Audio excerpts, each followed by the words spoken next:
I think that drugs are one of the most salient features of American society, for the worse. And that we have as a country, we have a big, big drug problem. And you see that affecting the military, more than ever. And yeah, I guess I shouldn't be, of course, you're absolutely right. It's like the thing about getting older is it's so hard to readjust your previous perceptions of things. But you're right. Of course, I should not be shocked that there's a drug problem in the military. There's a drug problem everywhere else. There's a drug problem in suburbia. There's a drug problem in the inner city. There's a drug problem in rural America. We just have drug problems in America, bottom line. Let me say this in response to what you're saying about rounding people up and putting them into detox wards. I think that's better than arresting them and putting them in prison for using drugs. Of course. And probably cheaper too. It's not even compared to what? How much aid have we sent to Israel to kill people in Gaza? Yeah. I don't know. Money's not an issue. Well, I mean, on some level it is an issue, but it's an expression of your priorities. Mm-hmm. What I spend money on in my family is an expression of what I care about. Well, what I mean is you should care about your own people and the kids who were literally standing there like this. Like, how can you allow that? Or people lying in their own feces on the sidewalk. Like, that's so shameful. Mm-hmm. It's a mark of shame against all of us. Those are Americans. Mm-hmm. And I don't think we should put them in jail. I completely agree with you. Mm-hmm. That's not a crime as much as it's a tragedy. It's a crime against them. They're committing a crime against themselves. Yeah. Don't allow that. Would you allow your child, if you had a child who was addicted to fentanyl, standing like this, you'd be like, I'm going to chain you to the freaking radiator until you get better. I love you that much. Mm-hmm. Wouldn't you? Yes. Yes. Mm-hmm. We should love our fellow citizens that much. Mm-hmm. Mm-hmm. But we hate them. And we call it compassion. That's hate. It's not compassion. Mm. Sorry. Nothing bothers me more than that.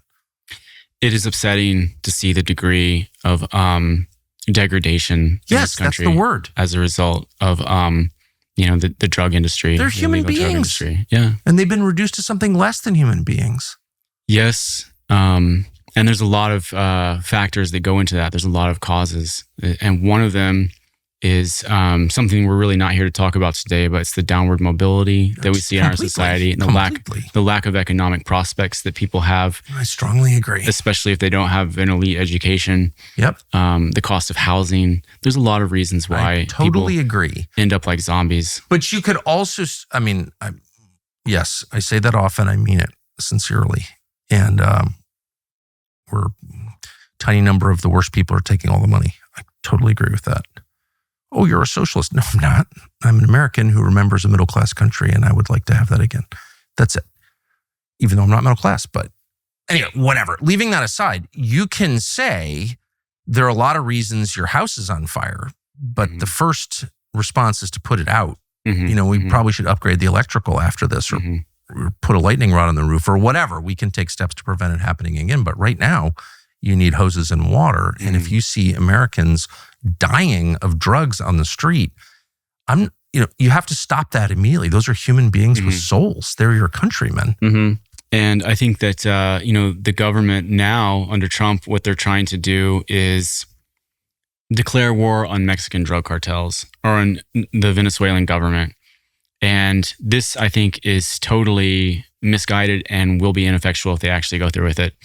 Because... Well, certainly the Venezuela thing is a product of, The thing is, we're talking about the complicity of the U.S. government in the international drug trade. And you think that's real? I definitely think that's real. And it's not what I was saying before. It's not, a top-down conspiracy where that's actually the purpose.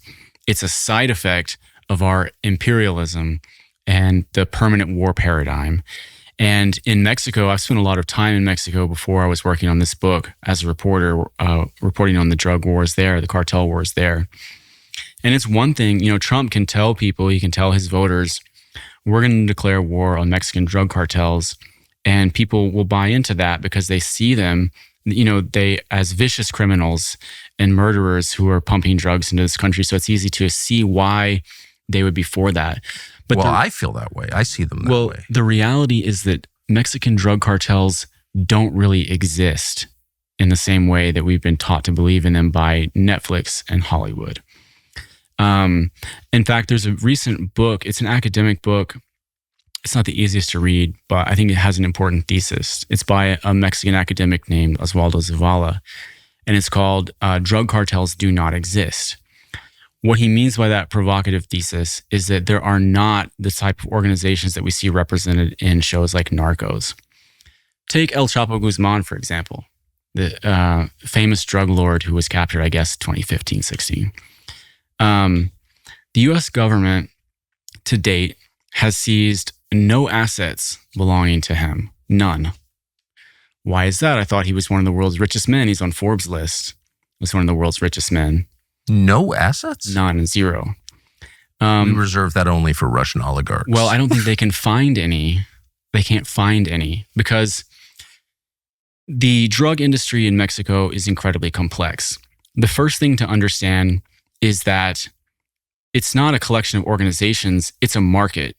And the demand component of that market is in the United States. So people in this country wanting drugs is the battery that's running this whole thing. Because once there's that demand, suppliers inevitably arise to feed it. And in Mexico, those suppliers, yes, there are low-level traffickers. There are the disposable people who are bringing the drugs across the border, the disposable hitmen who are 14 years old and carrying out hits. But the real power behind the drug industry in Mexico is the military and the police, politicians, lawyers, deep-pocketed investors. They're the ones that are going in on drug trafficking ventures essentially as joint ventures, as investments. It's much more organic and spontaneous than we're led to believe.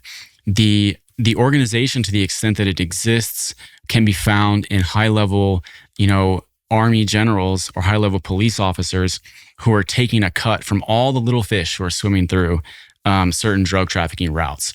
So the sort of idea that we have of a cartel where it's just bad guys hiding out in their lair, having meetings with the bosses, that just simply doesn't exist in Mexico. Hate to brag, but we're pretty confident this show is the most vehemently pro-dog podcast you're ever going to see. We can take or leave some people, but dogs are non-negotiable. They are the best. They really are our best friends. And so for that reason, we're thrilled to have a new partner called Dutch Pet. It's the fastest growing pet telehealth service. Dutch.com is on a mission to create what you need, what you actually need, affordable quality veterinary care anytime, no matter where you are. They will get your dog or cat what you need immediately. It's offering an exclusive discount, Dutch is, for our listeners. You get $50 off your vet care per year. Visit Dutch.com/Tucker to learn more. Use the code Tucker for $50 off. That is an unlimited vet visit. $82 a year, $82 a year. We actually use this. Dutch has vets who can handle any pet under any circumstance in a 10-minute call. It's pretty amazing, actually. You never have to leave your house. You don't have to throw the dog in the truck. No wasted time waiting for appointments, no wasted money on clinics or visit fees, unlimited visits and follow-ups for no extra cost, plus free shipping on all products for up to 5 pets. It sounds amazing, like it couldn't be real, but it actually is real. Visit Dutch.com/Tucker to learn more. Use the code Tucker for $50 off your veterinary care per year. Your dogs, your cats, and your wallet will thank you. So El Chapo, just to get back to the original example, was described as a billionaire. Mm-hmm. We got what seemed like a pretty detailed accounting of the revenue. Well, no, we didn't. I mean, you're talking about the DEA and the DOJ. I mean, they are capable of manufacturing narratives. They're lawyers. They prosecutors. They can put this stuff together and make this case. Look, I'm not saying that El Chapo wasn't a drug trafficker. He was. But he consistently claimed that he was a small fry, and he had like 4 guys with him at the time that he was arrested. I thought he had like a private zoo with white lions. And where is that? I haven't seen that. I've seen his pictures of his mom's house in Sinaloa. But there was that time that Sean Penn went to go visit him. Yeah. Did that look like the lair of a drug trafficker? He looked like an ignorant campesino up there. He had like chickens in cages and stuff.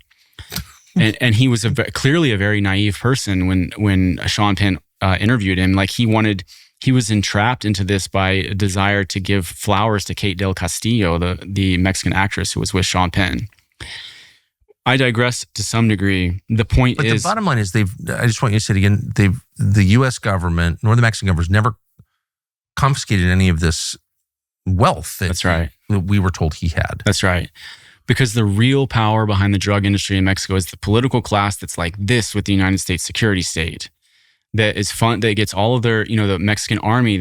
Things have changed in Mexico, by the way. This is a moving target to discuss because Mexico, starting in 2018, has gone through profound political changes. For sure. That would be the beginning of AMLO, sure. Of the AMLO period. Mm-hmm. Yeah, AMLO and then his successor, Claudia Sheinbaum. But at the bottom, especially in the northern states of Mexico along the Texas border, yep, I don't think so much has changed there. And if you just take a state like Tamaulipas, which is just south of Texas, which has probably the highest intensity of drug trafficking anywhere in the world, bringing it to the United States. Who are the real powers there? I mean, you could say it's the Gulf Cartel, or you could say it's Los Zetas. These are the organizations that we've been trained by the media to believe are the sort of puppet masters that are making all this happen. Yeah. By the way, I bought that storyline totally. Okay. I mean, I have no other information. I don't speak Spanish. I don't know. Mm-hmm. But I mean, I've just sort of assumed that was true. The real drug traffickers there, the real power. The idea that we often also hear that the Mexican state is outgunned by drug traffickers. Yes, in fact, I bought that too. I made a comment about that earlier about how the high-powered weapons that they have. Yeah. There's some element of truth to that, but the reality is that the cartels are not a threat to the Mexican state. In fact, they're an appendage of the Mexican state in a certain way. And the elite class in Mexico, they're kind of a shadow paramilitary structure of, let's say, a state government, like the state government of Tamaulipas, and the police forces there, and the military divisions that are stationed there. And we're not going to go to war with those people because there are allies. I mean, people may not realize this, but there's close security cooperation between the U.S. and Mexico. Yes. I mean, they're armed. The Mexican army, we arm them. We give them their Black Hawk helicopters and their armored vehicles, and also the state police forces in the north of Mexico. We arm all of them, and they get training from the State Department and from American police officers and so on. And they're the real cartel, to the extent a cartel exists. And you can see that in other places in the world, notably in Colombia, where, it's changing there because they also have a new president. Latin America is changing rapidly in recent years. But in the past, for many years in Colombia, the Colombian federal government and the Colombian military have been the biggest most responsible for moving the most weight in drugs, I would say. And once again, they're closely backed by the U.S. government. So to bring it home and wrap up this point, you can say we're going to target drug cartels in Mexico. But the fact is, one, they have no idea who these people are, the people that they're setting up as drug traffickers. They may have developed some targets. To fight a war, you need not only political will, you need targets. That was a problem, incidentally, parenthetically, in Afghanistan. It was hard for them to develop targets there because it's such a big, remote country. Anyway, in Mexico, they're not going to be able to find those targets. And to the extent that they're going to be people that are protected by the State Department and the CIA. And so it's just not going to happen. This drug war, war on Mexican drug cartels, I don't see it happening. And if it does, it'll be in the nature of very isolated strikes.